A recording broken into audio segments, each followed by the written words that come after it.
channel. In this video, gusto ko lang i-share yung pagiging syunga ko. Kasi, alam ko madami makaka-relate din. So, ang nangyari, bumili ako ng Champion na dishwashing paste.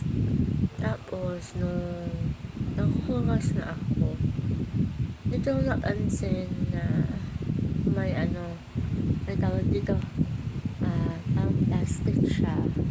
So, yung sponge, nilab ko dun sa paste.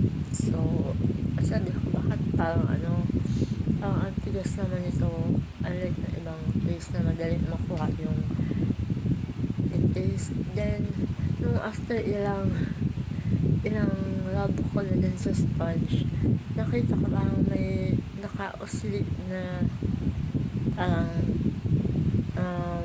clear na stitch. So, pagtanggal ko, sabi ko, ay shit, net plastic. Kaya tapos na-realize ko, ay syunga na naman ako. As in, kasi hindi ko talaga expected na may plastic yun. Kasi ang ibang dishwashing paste na ibang brand, wala nun. So, yun lang. Siguro madami na makaka-relate sa ganyan. First time ko din kasi yun na brand tunin. So, kaya hindi ko alam na may ganun pala yun. So, yun lang. Bye-bye!